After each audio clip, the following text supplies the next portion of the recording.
noches, Gracias. licenciado. Bajémosle un poco de volumen. Gracias. Bajémosle un poco de volumen. Ya. ¿Me escuchan bien? Sí, ¿Qué tal, licenciado. jóvenes?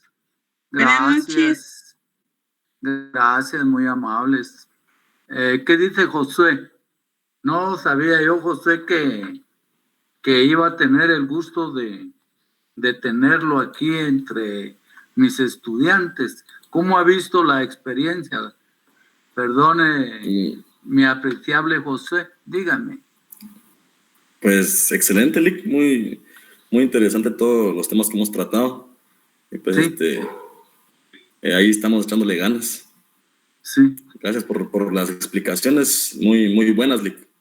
Sí, y le digo yo que también gracias de tenerlo a usted, porque ya va usted sobre otra carrera, ¿ya? Y eso me ha llamado, me ha gustado mucho.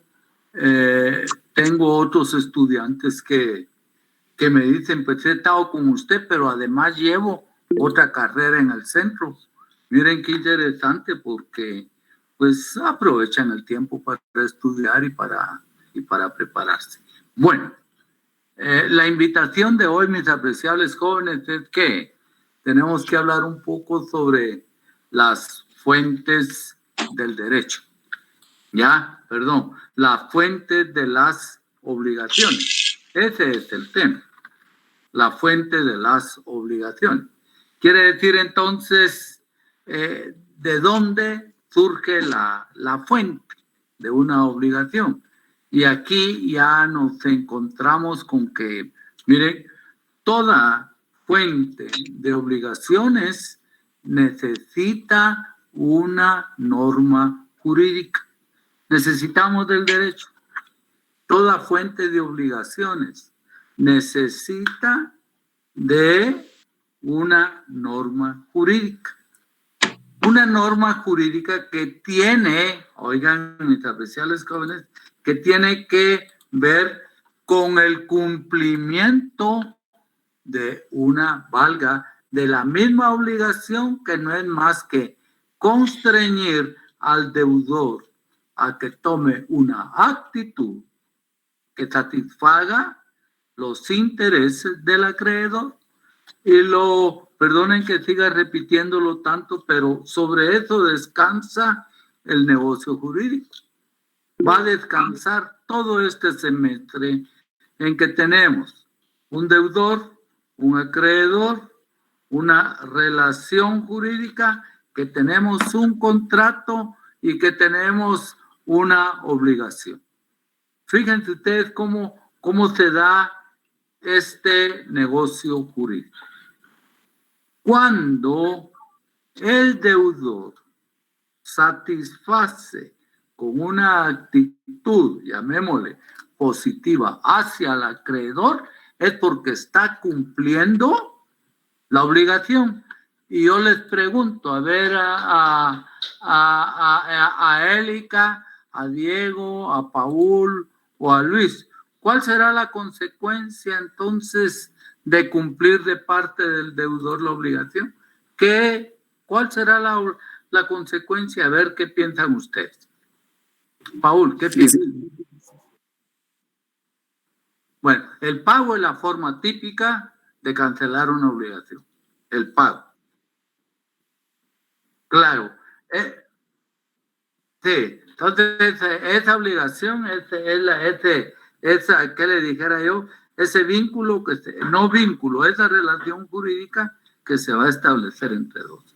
¿Qué sucede, mi apreciable Josué, cuando el deudor, como dice el compañero, usó el pago? ¿Qué sucede con la obligación?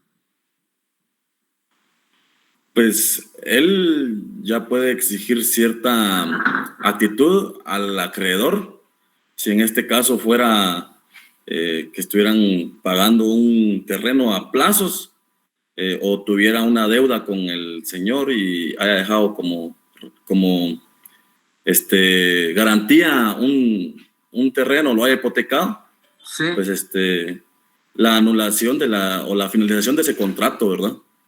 Bueno, sería estamos entre que si se está finalizando el contrato, le estamos dando cumplimiento a la obligación constituida en un contrato.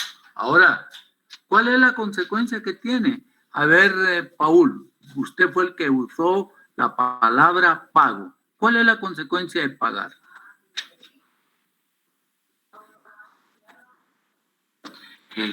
La extinción de la deuda, la extinción de la obligación. La consecuencia del pago es que se extingue la obligación. ¿Ya? La consecuencia del pago es que se extingue la obligación. ¿Y en dónde decía que se iba a extinguir la obligación, Élica? ¿En dónde decía eso? Que al pagar se extingue la obligación. ¿En dónde dice eso? En el contrato. Así de fácil y sencillo, en el contrato. Entonces nosotros vamos a hablar todo el tiempo de deudor, acreedor, una relación jurídica que los une, que constriñe al deudor a satisfacer lo que le debe al acreedor, que consiste en dar, hacer o no hacer. Eso es lo que está definiendo entonces la obligación. Y entonces ya entran otros elementos que cuando el deudor está constreñido, tomó conciencia de pagar, de cancelar, el efecto es que se extinguió la obligación, se extingue, ya no existe esa relación. Pero el problema es que muchas veces el deudor sabe que tiene que pagar, puede pagar, pero no quiere. Entonces, es ahí donde es ahí donde el concepto de prestación se convierte en una actitud, en una conducta del deudor para cancelarle al acreedor. Ahora, esa conducta del deudor o del acreedor, esa conducta del deudor hacia el acreedor no es más que la prestación que tiene que tener un carácter patrimonial. ¿Ya? Tiene que tener un carácter patrimonial. Como decía muy bien el ingeniero José, ¿qué sucede? Si hicimos un negocio de que ya pagué una obligación por la compra-venta de un terreno, eso tiene un carácter eminentemente patrimonial. ¿Y en dónde aparece eso? Para que tenga vida esa obligación, para que nazca, debe de tener una norma jurídica, porque si no tiene una norma jurídica, caemos en el campo de la moralidad. Caemos en el campo de la moralidad y entonces eso no tiene un efecto coercitivo, no tiene un efecto coercitivo. Entonces, debe de caer en el campo del derecho civil creado por los romanos. Si yo le pregunto, ¿qué naturaleza tiene el derecho civil? ¿Es pública o privada? Ustedes me van a contestar, resulta que es de naturaleza privada y fue creada por los romanos el derecho civil. ¿De acuerdo? ¿Por qué? Porque los romanos se dedicaron al estudio de la norma. Los griegos, si usted quiere, se dedicó al estudio del arte, la filosofía, la cultura, otras cosas interesantes para la humanidad, pero los romanos se dedicaron al estudio de la norma. Entonces, ya con esa introducción yo puedo decir que la fuente no es más que ese hecho jurídico por medio del cual nace la obligación. ¿Cuál es la fuente? Un hecho jurídico por medio del cual nace la obligación y crea, para los romanos, creaba un vínculo que esclavizaba al deudor en relación al acreedor. En el concepto moderno crea una relación entre acreedor y deudor.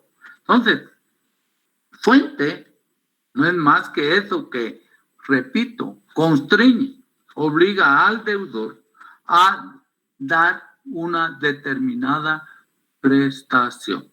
Y esa prestación es cualquier cosa. Los romanos siempre dijeron, todos los bienes corpóreos es una cosa, cualquier cosa. El carro, el vehículo, el celular, el asadón, el fertilizante, lo que usted quiera. Eso es cualquier cosa dentro del derecho romano. Y eso persigue también el Código Civil. Pero cuando hablamos de fuentes, quiere decir que tenemos que pensar, ¿ya? Tenemos que pensar en que si existe una norma es porque hay un contrato. ¿Ya? Ahora, ¿qué sucedió con los romanos? Los romanos decían, nosotros tenemos como fuente del derecho, nosotros, bienvenido pues Luis Pineda, nosotros tenemos como fuentes del derecho dos, según el estudioso del derecho privado de naturaleza civil, Gallo, eminentemente romano, él decía, es el contrato y son los delitos. Entonces, para ellos, el contrato básicamente generador de obligaciones.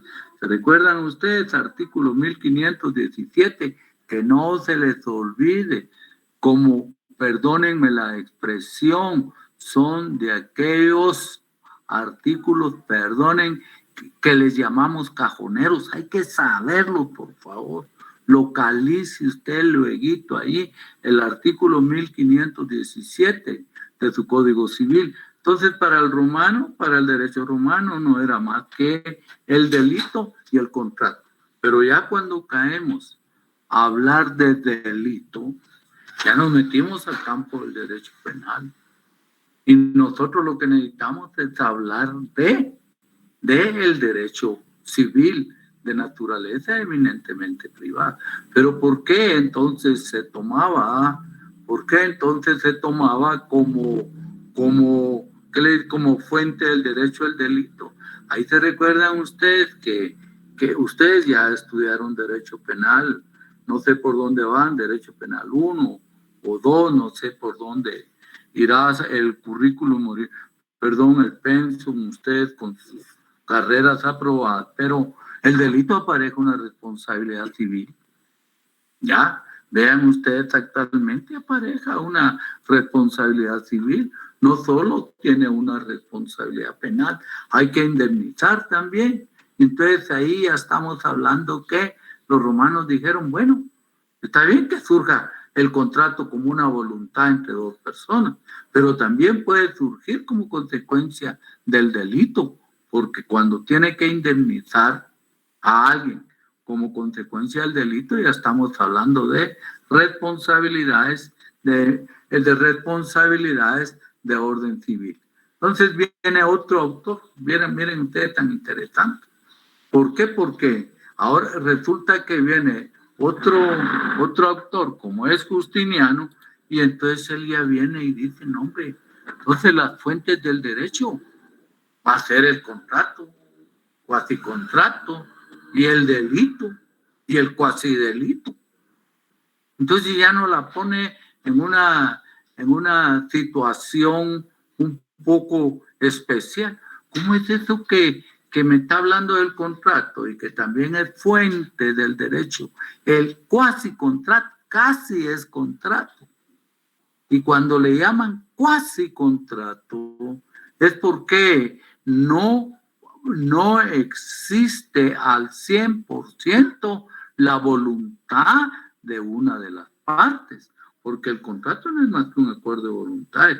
Entonces se da un cuasicontrato cuando, mis apreciables jóvenes, se da un cuasicontrato, como por ejemplo, que lo voy a explicar más tarde, como por ejemplo en la gestión de negocios, ¿ya? Y eso lo contempla también el código. Entonces, estamos hablando de un contrato típico, estamos hablando de un cuasicontrato que no apareja toda la voluntad del acreedor, estamos hablando de un delito y estamos hablando de un cuasidelito.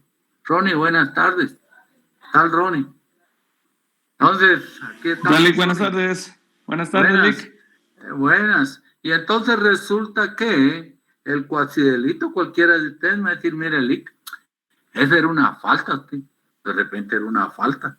Pero cuando ya, ahí ya nos estamos saliendo de lo que es el derecho civil. Ahora, si nosotros resumimos, mis apreciables jóvenes, si nosotros resumimos esas fuentes de las obligaciones, nos venimos a dar cuenta que caemos en el campo, mi apreciable José, mi apreciable Sheni, o Ezequiel, o Diego, caemos en el campo de que van a existir por naturaleza, buenas tardes, van a existir por naturaleza dos fuentes, el contrato y la ley. Apunten ahí, el contrato y la ley. Ya, fuentes por naturaleza, el contrato y la ley, la voluntad de las partes y lo que está en la ley. ¿De acuerdo? Y no puede haber un contrato si no hay una norma jurídica. Y cuando hablamos de norma jurídica, estamos hablando de que existe entonces una ley. Ahora, sí, lo que voy a decir, que ya lo dije hace más o menos unos 8 días, respetando desde luego el aspecto ideológico cristiano de cada uno de ustedes, inclusive el mío propio.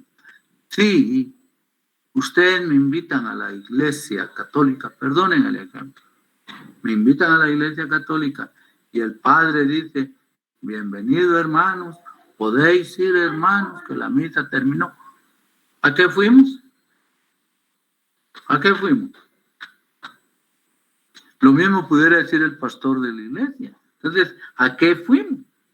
Si no hubo un diálogo, si no hubo una lectura de la palabra de la Biblia, perdonen, hubo cualquier cosa, pero le hizo falta algo especial a eso, porque no se comentó el aspecto de la palabra, el aspecto de la Biblia. Entonces, lo mismo sucede, oiga, con una obligación. No puede existir obligación si no hay contrato. Punto. Así de fácil. No hay obligación si no hay contrato. ¿Ya? No hay obligación si no hay contrato. Ahora, la obligación, ¿de dónde surge? ¿Del acreedor o del deudor? Le pregunto, a ver, Misael, ¿de dónde surge la obligación? ¿Del deudor o del acreedor? ¿De la voluntad de quién? De ambas partes, Dick. Sí, de ambas partes, según desde el punto de vista del contrato, porque es un acuerdo de voluntades, ¿de acuerdo? Pero casi siempre, si el deudor se deja para realizar el negocio, sabiendo que le van a prestar dinero a un alto interés y que constituye usura, si él da su consentimiento, de ahí va a surgir. ¿Ya? De ahí va a surgir. Cuando viene el acreedor y le dice, yo te presto, sí, pero es el 15% mensual, ahí hay usura. ¿Ya? Pero dio su consentimiento. Ustedes no me dejarán mentir si han ido a algún día, si han tenido necesidad como yo, de prestar dinero. Necesitamos dinero, porque vamos a comprar el carro, la moto, el celular, o un viaje, una beca, lo que sea. Necesitamos dinero, ¿ya? Pero cada vez que nosotros firmamos, estamos dando nuestro consentimiento como deudor. ¿Qué es lo que está privando la voluntad del deudor?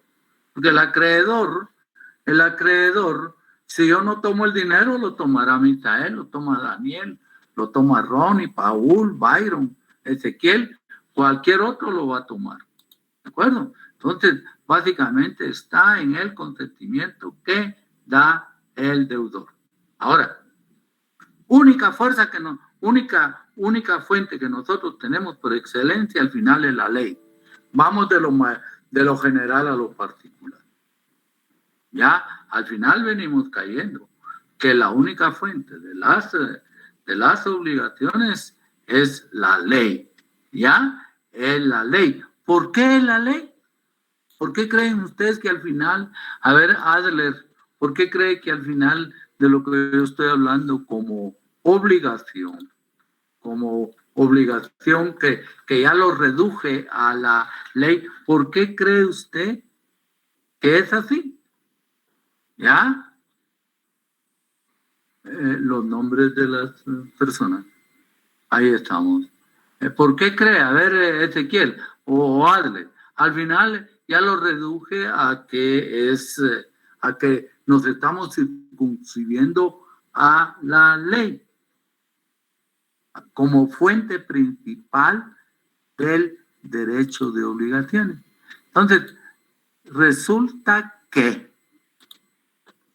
venimos cayendo casi a la ley porque el contrato 1517 obtiene su fuerza por medio de la ley. ¿Ya? Obtiene su fuerza por medio de la ley. Ahí está. Claro. Yo les pregunto, mire usted, la fuente de las obligaciones, usted me contesta, pues fíjese Ali, que es la ley y es el contrato. Yo se lo voy a dar como buena porque una cosa está, que le dijera yo, amarrada con la otra. Es inseparable, no puede existir. Y entonces un contrato para existir necesita condiciones, ¿ya? Como el ejemplo que nos dijo el ingeniero José, necesita condiciones, y a esas condiciones dentro del contrato le vamos a llamar estipulaciones, que eso es lo que hay que cumplir, las estipulaciones, o sea, no son más que las condiciones a las cuales deudor y acreedor sujetan su negocio. Entonces, estamos cayendo casi siempre en que es la ley y que el contrato adquiere su fuerza, ¿ya? En la propia ley. Ahora, les pregunto, en el derecho de obligaciones que tenemos dos como elemento personal al deudor y acreedor, ¿a quién protege la ley? Claudia, ¿a quién protege la ley? ¿O del lado de quién está? Del deudor, pienso. De ambos. A ver, el que me dice que está a ambos, que me explique por qué. A ver. Bueno, licenciado, de ambos pienso y considero que es porque todos como seres jurídicos individuales somos entes que estamos afectos a tener obligaciones y derechos. Entonces, el contrato es una responsabilidad y una unión que liga a dos personas, ¿no? A cumplir y hacer valer cada derecho y obligación que en él se estipula. Claro. No deja de tener razón. Lo único es que la ley, en la de aquí y en la de por allá, por Francia, siempre está para defender y tutelar los derechos del acreedor. ¿Ya? Así de fácil y así de sencillo. ¿Ya? Porque él es el que dio. Y cuando él procesa a otro, la ley está de su parte para que el otro le pague. Entonces, vean ustedes, cuando alguien presta dinero a Ecosaba, al banco, a cualquier institución, al usurero, perdonen, prestó dinero, celebraron un contrato de fianza, garantizaron la obligación con un aspecto eminentemente patrimonial, como es dejar en garantía un inmueble, y constituyeron una hipoteca. Resulta que el deudor no quiere pagar, o no puede, o no quiere. ¿Quién lo va a obligar? La ley. ¿Y a favor de quién? Del acreedor. ¿Y qué sucede si el deudor no paga? Ese bien pasará a nombre de el acreedor, porque estamos hablando de cuestiones eminentemente personales. ¿A quién viene a proteger más? ¿A quién viene a proteger más? Y nos vamos a dar cuenta que es al acreedor. ¿De acuerdo? Ahora, la mayoría de obligaciones, perdonen, son con garantías reales. Me imagino ustedes ya están, oigan, mis apreciables jóvenes, ustedes ya están en Derecho Civil 3, se refiere a el derecho de obligaciones. El semestre entrante ustedes van a entrar a la parte especial de su libro quinto que se refiere a los contratos, y van a, que les dijera yo, a estudiar los 16, 20, 21 contratos que hay, y se van a dar cuenta que en todos es el acreedor y que lo que tiene como base no es más que un concepto eminentemente patrimonial, no es personal, porque si fuera personal, oigan, si fuera personal fueran mis esclavos. No, entonces no podés pagar que me dejas de garantía. Y allá viene el pobre, todavía debe 6 meses de la letra de la moto y ya está pensando en dejarla de garantía con otra persona. ¿De acuerdo? Pero estamos hablando siempre que necesitamos una base económica. Por eso la base de las obligaciones es un carácter patrimonial, no puede tener un carácter moral, porque entonces no sería, estaríamos hablando de otra cosa. Bueno, hemos hablado un poquito de todo, hemos hablado de todo un poco, pero vamos a hablar ya de cuáles son las fuentes modernas, ya, que tomamos como base para el derecho. Fuentes modernas, ya, de las obligaciones. Y entonces, la primera fuente es la que proviene de los contratos, propiamente, ya, la que proviene de los contratos. Es la primera. La segunda fuente, si voy muy rápido, me dicen, por favor. Oye, si están copiando, veo que están, escribiendo, me dicen si voy muy rápido. Entonces, la primera es la que proviene de los contratos, como fuente. Aquí ya estamos tomando a los contratos, pero ahí te recuerdan que los contratos existen porque los tutela una norma jurídica. La segunda fuente moderna, hechos lícitos sin convenio. Hechos lícitos sin convenio. Y de ahí ya tenemos como fuente moderna los hechos ilícitos. ¿Ya? Unos son hechos lícitos sin convenio, sin acuerdo de voluntad. ¿Ya? Sin acuerdo de voluntad. Y de ahí ya tenemos los hechos ilícitos. Ahora,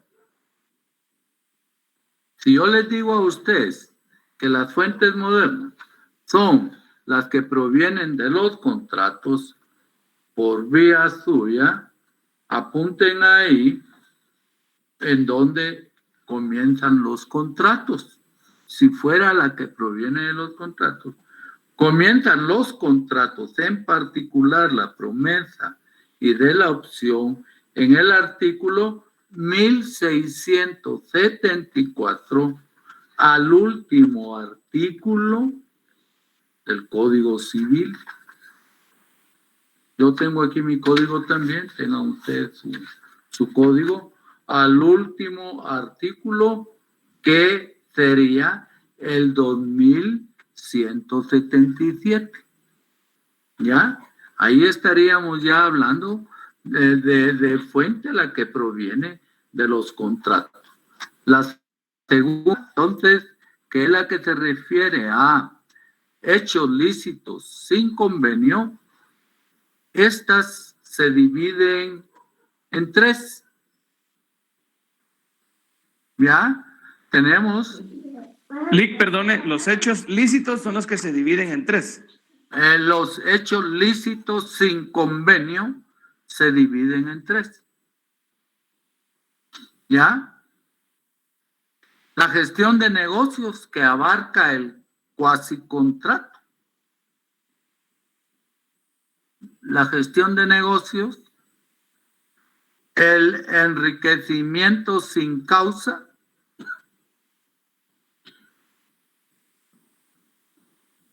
y la tercera, que sería la declaración unilateral de voluntad. Repito, entre las fuentes modernas, según Rojina Villegas, porque ese es el otro autor, según Rojina Villegas, el otro autor, él dice que las fuentes modernas del derecho de obligaciones son las que provienen de los contratos, hechos lícitos sin convenio, que se dividen en tres: el gestor de negocios, la gestión de negocios, el enriquecimiento sin causa y la declaración unilateral de voluntad. Son esas tres que tienen que ver con los hechos lícitos sin convenio. No tenemos contrato. Ya, no tenemos contrato. Ahora, de estas tres, la declaración unilateral de voluntad, que es la tercera que les dije, de hechos lícitos sin convenio, tenemos esta declaración unilateral de voluntad que se divide en tres: la oferta al público,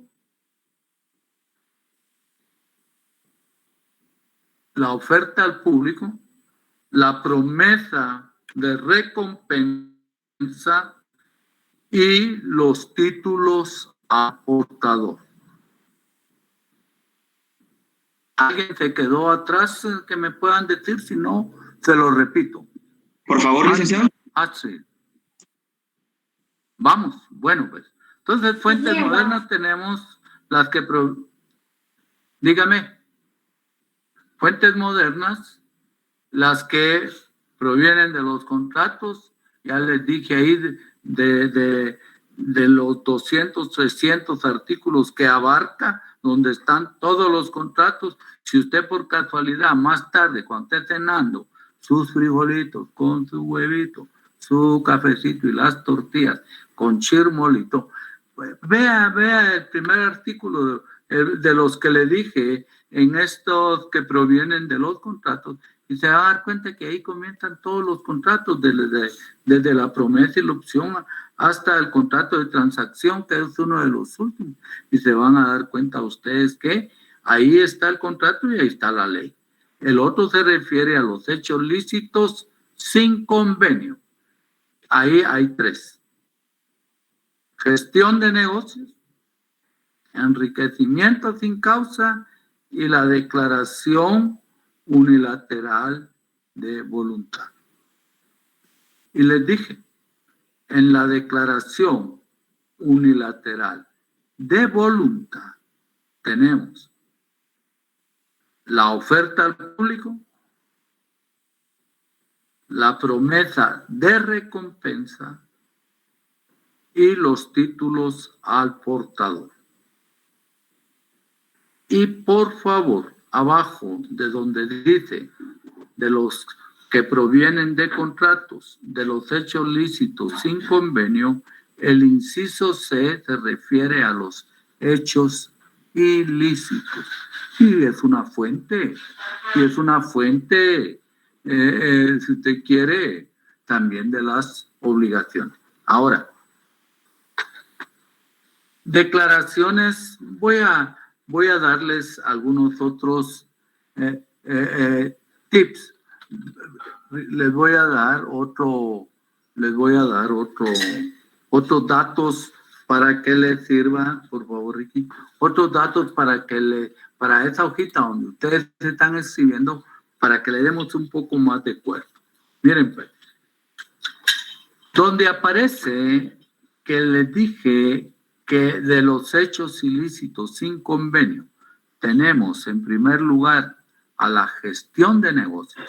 Ahí pónganle 1605. Ahí comienza la institución. Artículo 1605. Ahí se recuerdan que todo es del Código Civil. ¿De acuerdo? Al 1605. Ya con eso se les va a facilitar la búsqueda. De ahí tenemos el enriquecimiento sin causa que les dije. Ese está en el artículo 1616.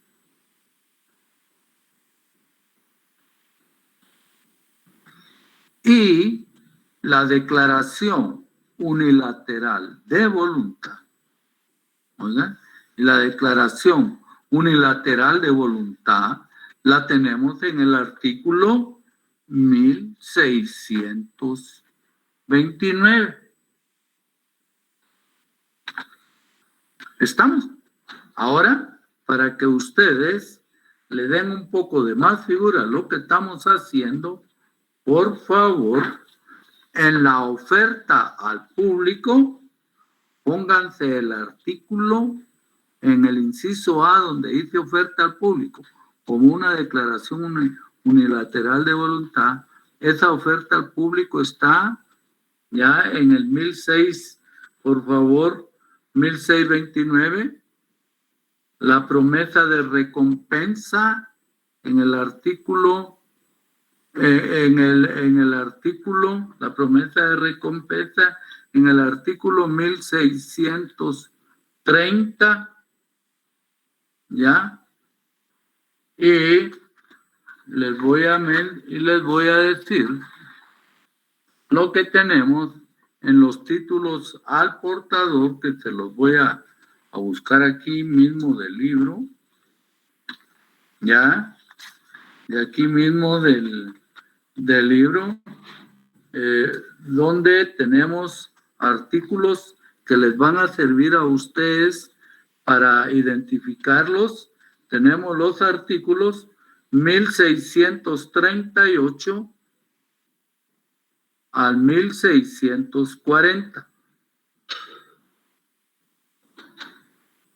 1638 al 1640. Bueno, entonces, con esa base, mis apreciables jóvenes, ya nosotros podemos darle un poco más de contenido a la plática un poquito, si usted quiere, un poco teórica, porque realmente es teórico lo que estamos hablando, pero ahora metamos a analizarnos cada uno de ellos, por favor, y vamos a comenzar con lo que nos llame la atención por naturaleza.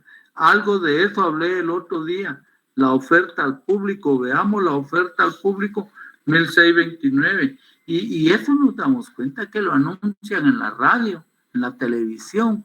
Vaya a la pradera, vaya al mercado, vaya al parque, y ahí le van a estar ofreciendo un montón de cosas.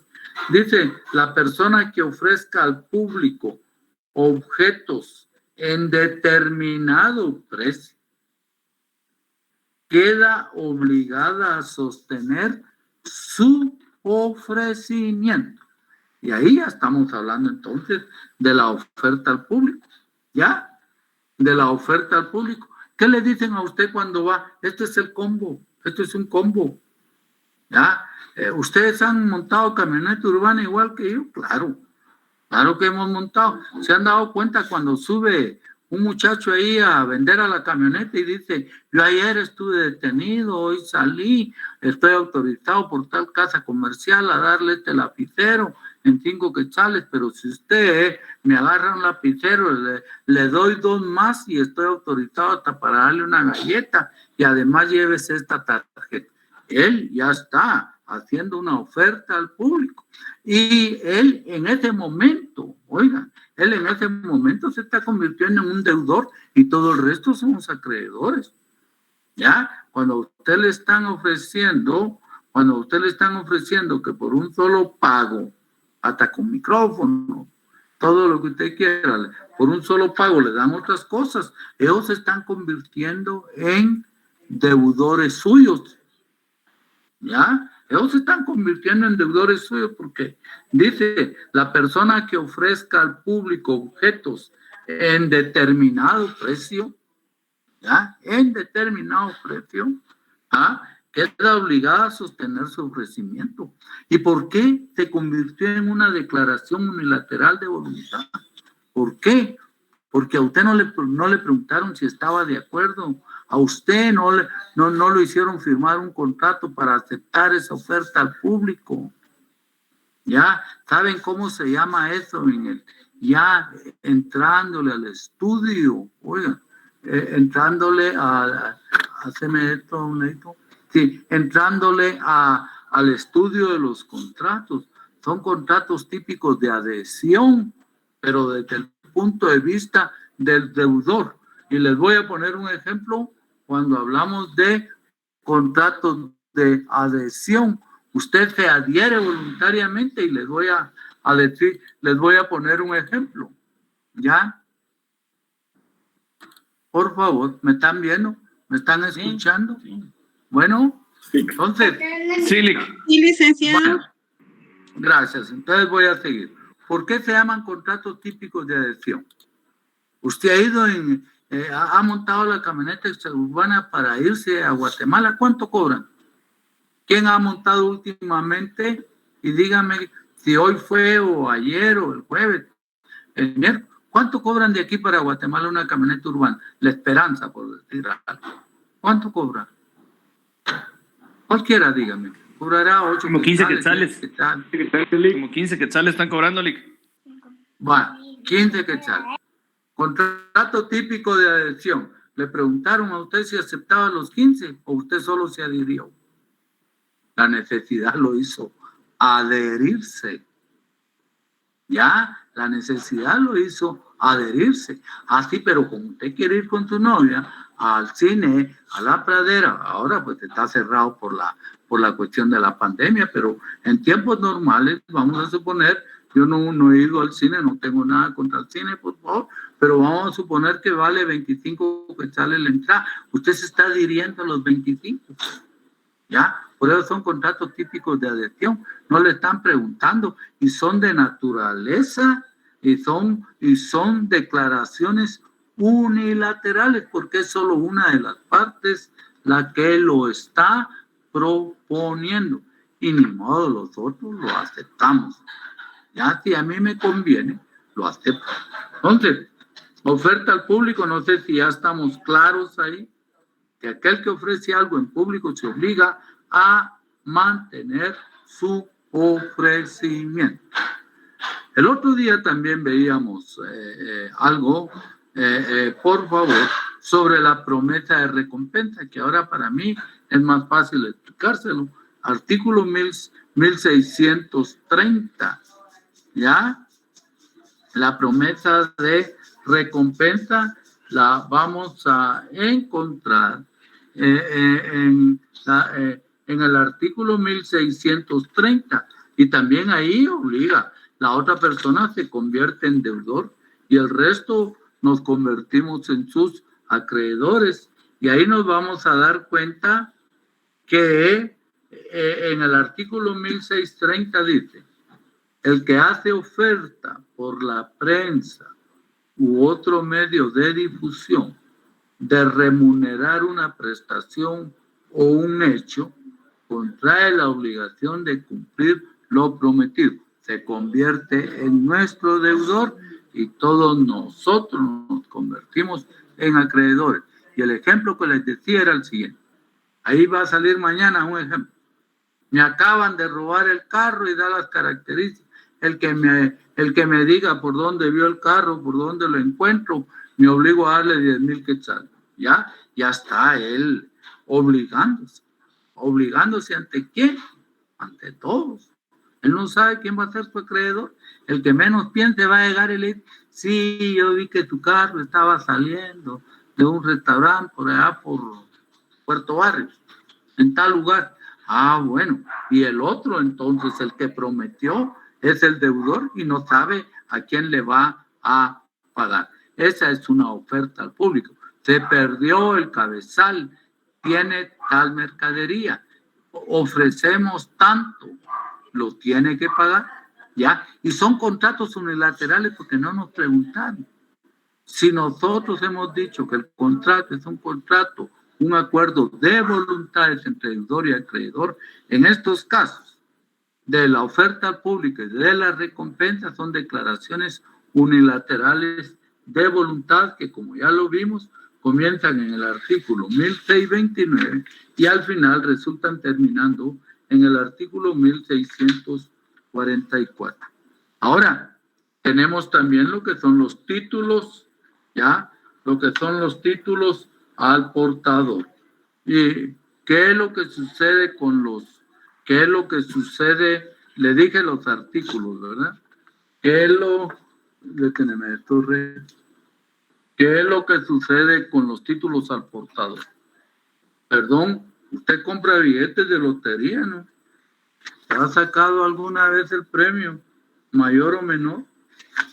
Usted me dirá si ha comprado billetes de lotería y entonces resulta, ¿ya? Y entonces resulta que usted compró un número y ese salió, oiga, y ese salió favorecido. Usted se convirtió ya en acreedor porque usted tiene ese título al portador. Y eso quiere decir que el que lo tenga, él es el dueño. ¿Ya? El que tenga ese título. Y se convierten en títulos al portador porque no tienen un nombre de una persona. Usted compre su número de lotería. Esta lotería que venden aquí en Chimaltenango le dan 5 números por 10 quetzales, no tiene nombre, no dice a nombre de Josué, de Paul, de Marcos, de Celia, de Élica, de Mariel. No dice, simplemente el que lo tenga lo cobra. Entonces son títulos al portador. Dice, aquellos que no están extendidos a favor de persona determinada. ¿De acuerdo? Basta con que la persona los tenga, por favor, y ese será el dueño. Entonces, hay otro elemento que es bueno también hablar. Otro elemento que es bueno también hablar.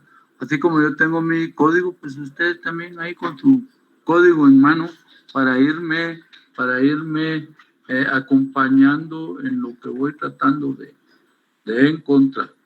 Entonces, si nosotros nos referimos un poco al título sexto, obligaciones provenientes de hechos lícitos sin convenio. En primer lugar tenemos la gestión de negocios. Y esa gestión de negocios usted la va a encontrar como cuasi contrato, porque falta la voluntad de una de las partes. Y dice, el que sin convenio,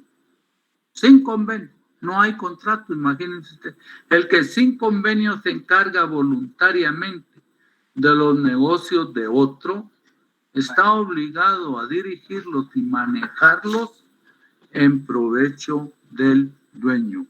Entonces, resulta que, perdónenme la expresión coloquial, pero es para darme a entender, por favor. No van a decir ese licenciado cómo habla de chueco, no, tampoco con altura, pero miren, aquel que se mete, ¿cómo decimos nosotros? Se metió, ¿por qué se metió? Perdonen la expresión, por chute se metió, y se metió a cuidar un terreno, a cuidar una cosa que es cualquier cosa, se obliga a cuidar el patrimonio del otro. No hicieron convenio, pero es un acto lícito. Él solo se metió a cuidar. Venga, le cuido su carro, don, y todos los días cuida el carro, y todos los días cuida el carro. Se genera la obligación de venir, cuídame el carro, pues ¿qué estás haciendo? Veniste y te comprometiste a cuidarlo, porque él solo aceptó sin convenio realizar un acto lícito. ¿De acuerdo? Entonces dice el que sin convenio se encarga voluntariamente de los negocios de otro. Vean ustedes, el día que ustedes se reciban, primeramente Dios, en algunos años, se van a topar con una figura que se llama gestor de negocios. Ya se usa mucho en derecho notarial, la usa mucho el notario, el gestor de negocios. ¿Y qué va a pasar con el gestor de negocios? Resulta que, vamos a suponer que uno de ustedes ya está casado, tiene su hijo está en los Estados Unidos, su hijo ha sido buena gente, le envía sus dólares, Trump, por muy enojado, no lo pudo sacar, él sigue trabajando, sigue enviando dólares y usted está viviendo. Pero como usted ve que este patojo es bueno, dice, no hombre, este terrenito yo lo quiero comprar y te lo quiero regalar a aquel, pero aquel ya no está en California. Entonces viene y ya va a aparecer el hermano, por decir algo, yo firmo como gestor de negocios representando a mi hermano. Y es válido, es válido. Viene y hacemos el negocio, autorizo como notario el negocio entre el papá y el hermano que representa a José, que está en los Estados Unidos. Entonces viene el hermano y dice, acepto para mi hermano José la venta que el día de hoy a tu favor se hace. ¿A nombre de quién se inscribe el bien? A nombre de José. ¿A nombre de quién está registrado? A nombre de José. ¿A nombre de quién la matrícula fiscal municipal? A nombre de José. Pero José no estuvo. El que estuvo fue el hermano.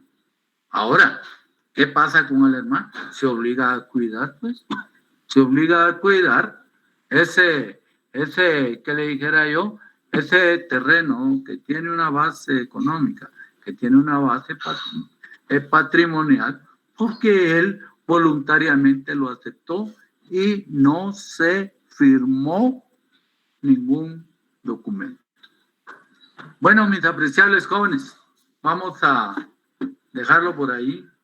Solo les quiero decir que, si no mal recuerdo, creo que, pero se los voy a confirmar, creo que, a menos que ustedes ya lo sepan, creo que el lunes, que viene, en 8, comienzan los exámenes. Conmigo, poco a poquito, nos hemos venido metiendo al código. Entonces, voy para el lunes que nos examinemos de en 8, si no mal recuerdo, por ahí tengo el mensaje que me enviaron de coordinación. Voy a hacer 2 variantes. Mañana le voy a enviar un mensaje al representante del grupo para que me envíe, por favor, el listado con el número de los teléfonos de cada uno de ustedes. Quiero el listado. Al final creo que son ustedes con 50, 60, no sé cuántos tengo. Entonces vamos yo ya teniendo el listado, les voy a decir. Del estudiante número 1, vamos a suponer que son 60 alumnos. Del estudiante número 1 al 30 van a contestarme la serie A, y del estudiante número 31 al 60 me van a contestar la serie B. Un ejemplo. Vamos a hacer 2 series y vamos sobre los primeros 25 puntos. Ya cuando yo vea que en marzo ya ustedes casi van ganando el curso, porque este curso es interesante, no es difícil, no es interesante. Yo lo único que hago es tratar de motivarlos para que lean la ley, y lean la base doctrinaria, y se va a dar cuenta que al final ustedes lo que están haciendo es un negocio jurídico, ya, un negocio jurídico en el cual, claro, está la vida de ustedes en medio por la inversión que estamos haciendo. Jóvenes, pasen buena noche, buen provecho. Feliz noche.